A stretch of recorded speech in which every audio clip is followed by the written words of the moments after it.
Just when you think it's all over, I realize it's only just getting started. The last episode was a general overview of the Beano during World War II from the sources I had available. There's only so much and so many angles I could cover in that video, but hopefully you enjoyed it for what it was. But that brings us to a time known only as today. Join me, your old pal Ashley, as we remember we remember some of the strangest and most interesting war comics from not only the Beano, not only the Dandy, but also the Magic, the sister comic that was lost during World War II and nobody ever found it again. I know all you lovely people though are here mostly for one comic in particular, and well, why kill the lead? Let's get straight to it. First, a little background on our wonderful boy, Derek, one of the many Tarzan-esque characters at the time. Derek was a feral child who grew up alone in the jungle and was befriended by a strange hermit that he saw as his granddad. Derek was nimble, Derek was quick, he talked with the birds and the squirrels in a tick, so what situations could we possibly slide this jungle Mowgli Tarzan hybrid into during World War II? Well, how about he builds a gigantic mechanical Hitler to trick the Nazis? Of course! Somewhere in England in a secret factory, the wild boy is hard at work. There are lots of other engineers and scientists, but the text makes very clear it was Derek and his hermit friend that did the majority of the work. I don't know all that much about the hermit, to be fair, so perhaps he was a great scientist before he became a dirty jungle hippie. Let's have a look at what kind of monstrosity they have concocted. This giant Hitler was made from bulletproof steel and was covered in a rubber-like substance to give the appearance of real flesh. Its eyes were cunningly made from bulletproof glass, and most peculiar of all, its hair was actually real hair. Odd! Now that this colossus was complete, it could begin its mission. Invading Germany. Oh goodness. The robot is sent towards Germany by boat, and when it was close enough, Derek and the Hermit entered the Iron Man, and of course, this being the 40s, they controlled the machine with a series of levers and wheels. The robot marched towards the little town of Goringshaven, saluting the soldiers, most of which saluted back while some others ran away to inform the Gestapo. When the Nazi tanks arrived at the scene, the giant Hitler was lying motionless on the beach. The soldiers that did arrive had direct instructions from Hitler himself to bring the statue into the mainland for inspection. Derek's plan was working better than he had ever hoped. When the mechanical giant arrives at a barracks, Derek reactivates his power Zord, doing a classic dead man sit-up, and the mechanical terror arose and began its march, stepping over any soldier that got in its way. Derek doesn't play games. He pilots the mega Hitler sword into a nearby woods, and when the coast was clear, he handed control over to his hermit friend. Their next target would be a nearby camp, where they would look to free some British prisoners of war. The bulletproof machine trampled over an electrified barbed wire fence while absorbing enemy fire. They then smashed open some huts, freeing the soldiers. Derek, popping out of the Omega Hitler sword's mouth, guides the prisoners of war into the giant Hitler one by one. Metal Gear Hitler then makes its long journey to the coast, pulverizing any tank that gets in its way. They were no match for this new walking battle tank. Word now had reached the German army's headquarters, and more tanks and planes were sent to try and prevent the Gundam Hitler from making its way to the coast. So we have a cliffhanger. Would Voltron Hitler make it to safety? Kids of the 40s would have had to have waited a whole week, maybe a whole 2 weeks to find out, but you lucky watchers will learn right now. We open the next chapter with the Iron Giant Hitler battling a squadron of Hinkle bombers. The planes bomb Derek's mechanical monstrosity to very little effect, and when one plane flies too close, it is torn from the sky and ripped to pieces. Another plane flew in, crashing into the robot Hitler, knocking it to the ground, but the plane itself ended in flames almost a mile away and blows up from the collision. The rest of the squadron then retreats to restock on bombs. The Hermit, taking advantage of this time, pops out to repair the damage done to his Neon Hitler Evangelion, while Derek chatted to some birds from maybe the strangest panel ever to grace the Beano. This picture alone made me want to make this video, just take it all in. Standing in a giant Hitler's mouth, Derek the wild boy plays these Peter Pan pipes to draw in the great eagles talking style. Derek then places lit dynamite into their mouths. My god, this really is one hell of a panel. Anyways, Derek's new mates then proceed to drop the dynamite on a Nazi battleship, sinking it and giving the Hitler Jaeger a clear passage to Old Blighty. With the damage now repaired, the aquatic Hitler mobile began to march through the sea back to England. However, during its journey, something began to shoot at the giant Hitler. It was a U-boat with orders to prevent the statue from reaching Britain. The U-boat fires torpedoes at the Mecha Hitler, worrying Derek, who knows the bulletproof armor would not save them this time. Luckily for our heroes though, the Hitler XLR had an even more powerful armor. Plot armor, which causes both torpedoes to miss. Phew! The Hitler XLR then single-handedly lifts the U-boat from the water. Derek decides to keep this U-boat so Britain could uncover its secrets. The next 2 days, the Optimus Hitler carrying the U-boat would march across the North Sea, mostly underwater, back to the British Isles. The tale ends with the second craziest Beano panel of all time. A cheering crowd surround the burning Wicker Man Hitler while Derek and the Hermit look on. Now the Nazis knew of it. It was of no use, so amid great cheering it was burned in a mighty bonfire. And as surely as the statue was destroyed, so one day will perish the Nazi Germany of Adolf Hitler. Apparently the giant Hitler would no longer be of any use, so just burn it I guess. I thought we had a rationing of resource problem, but whatever. So there we are. We have but one question now to ask. Did this story live up to the hype? Yes it did. This was nuts. Let's just quickly open a recent Beano and see if anything in it can compare to this. No. No.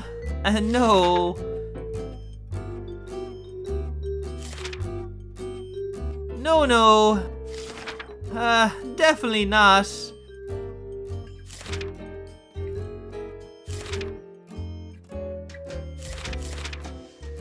Maybe. No. Well, nothing compares. This was completely wild. Pun not intended, but I'll pretend it was. Except for the parts where I had to read a lot of text, this was a very exciting tale. Completely ridiculous and unbelievable, but certainly entertaining. Now that that's out of the way, let's have a look for some other fun World War II stories. Let's. Moving over to the dandy, as we can see, good old Corky the cat had as many run-ins with the Nazis as our favourite big pigeon over in the Beano did. But let's focus in on some desperately unfunny Dan tales. Maybe fighting a much deadlier enemy will make him a lot more interesting, and spoiler alerts, kinda.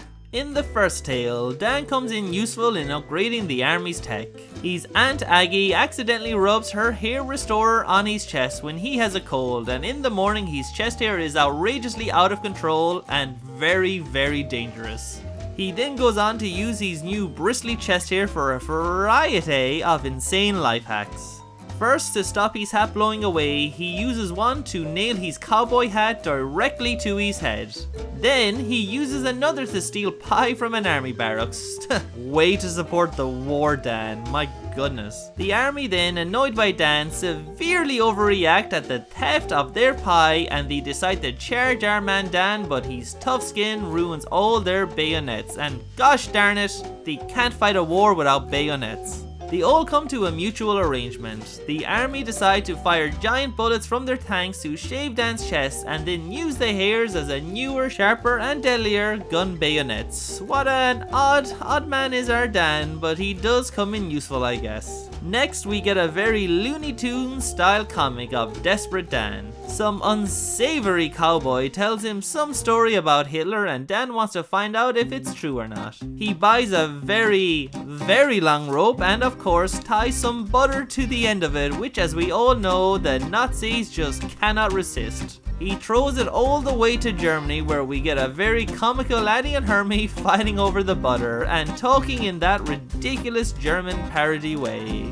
Da! My favorite bit is poor Hermie falling over a copy of Mein Kampf, which leads to Addy grabbing the butter, but he has been bamboozled. The butter is sticky and he is dragged all the way back to Dan as Hermie hails his leader. When he arrives, Dan tears Hitler's mustache clean off and realizes the story can't be true. The cowboy told him it was a fake mustache apparently, like Charlie Chaplin's. A ridiculous but fun story. I don't know, I know these comics were designed to make Hitler and Hermie look like jokes, but it kinda makes them very entertaining, maybe too entertaining. Let's read one more Desperate Dan tale before we move on. In this one, Addy and Hermie are once again portrayed as these ridiculously entertaining idiots plotting to take out Desperate Dan. They must be Beano fans. Anyways, they realize that, and I quote, "We cannot use the army to kill him, he would floor with his wife." Hitler instead decides on the hilarious plan of inviting Dan to come stay for the weekend. And immediately in the next panel we see Dan arrive with his comically large toothbrush. If the idea was to make the Axis powers seem less threatening, then this is certainly doing the job. Dan reacts to the Nazis as if he is in some classic sitcom. So what are you two numbskulls up to this week?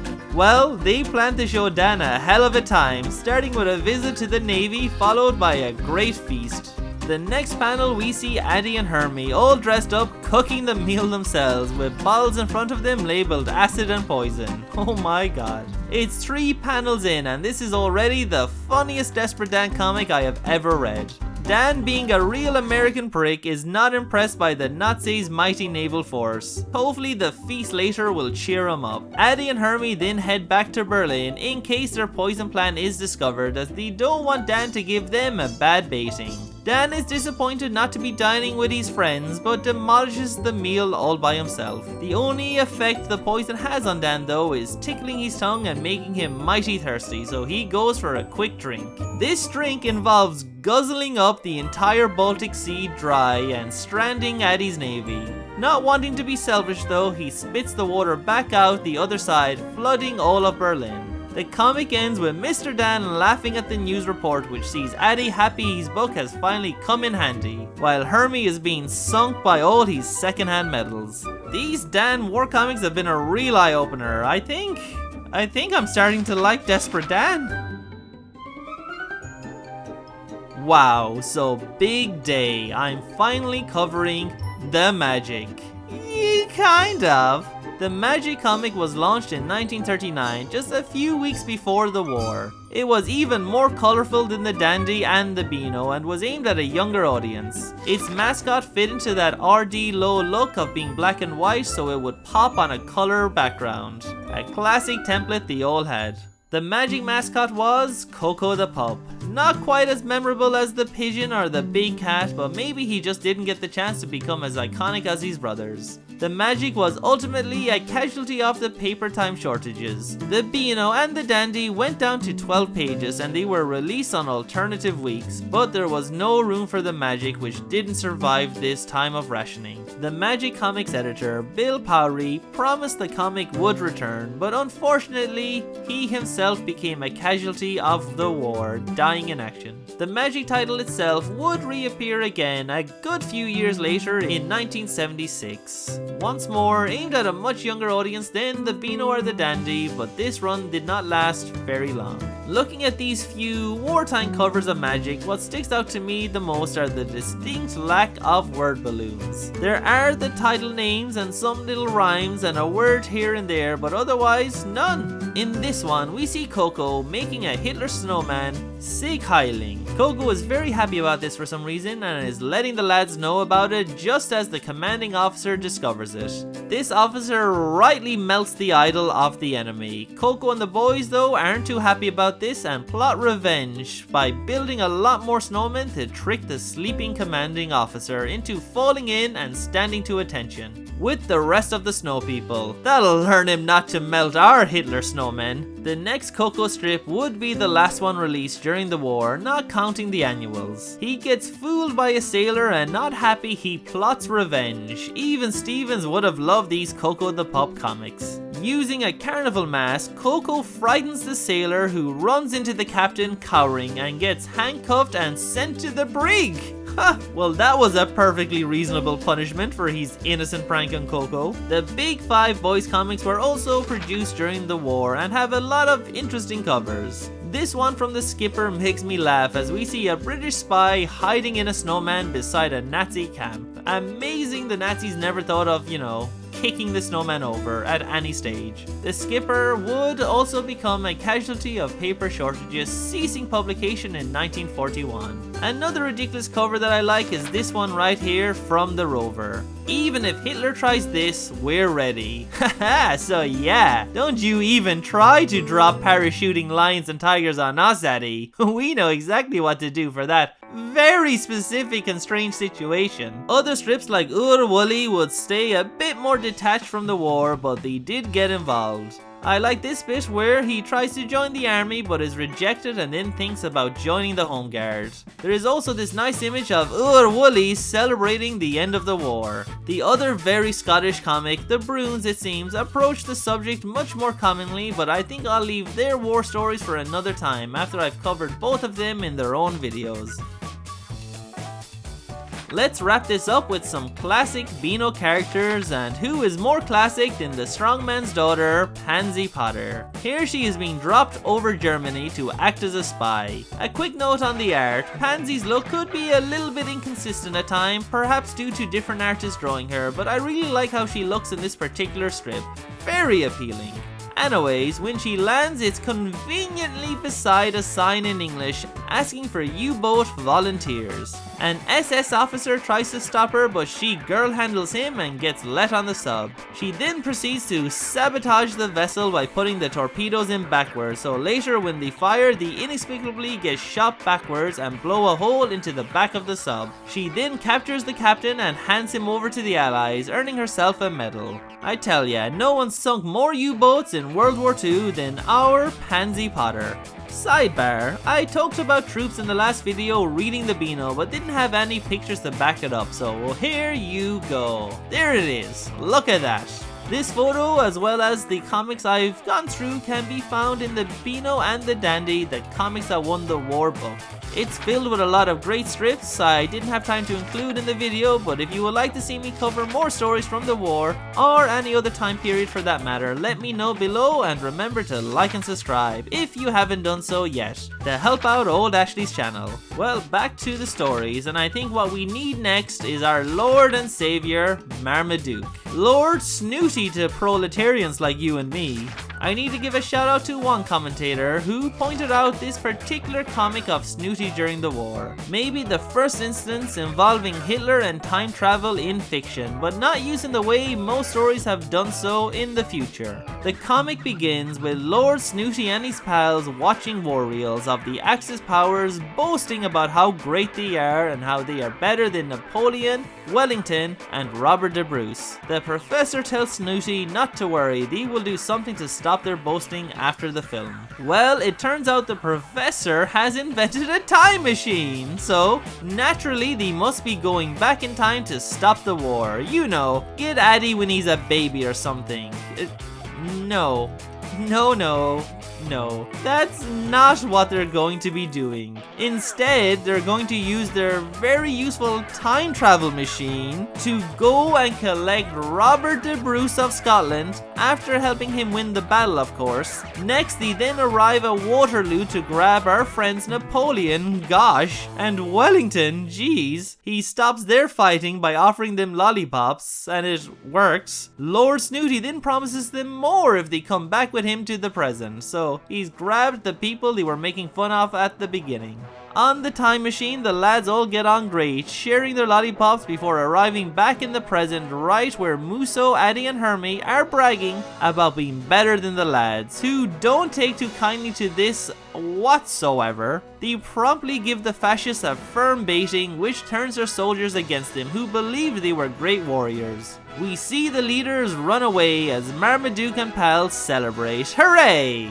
They changed history, but maybe not the history they should have changed. So that wraps up today's video. I'll take a break from these World War II stories for a while, but you may get a follow-up down the line, as there were lots of interesting comics I didn't get a chance to cover. Like this one, where the nasties steal the offices of the Beano, only to return it after receiving some firm baitings. The highlight for me though in this episode was the funny stories of Desperate Dan. My goodness, who expected that? The Beano and the Dandy set out to diminish the enemy and make them seem less scary for children, and I think a lot of the strips today prove just how effective British comics were at making the enemies look like real buffoons. Boy, that was a thing or two about a thing or two. I considered throwing in a random Hoot comic to see if anyone would notice, but luckily common sense stopped me. Anyways, don't forget to like and subscribe and share. Go on, you know you want to.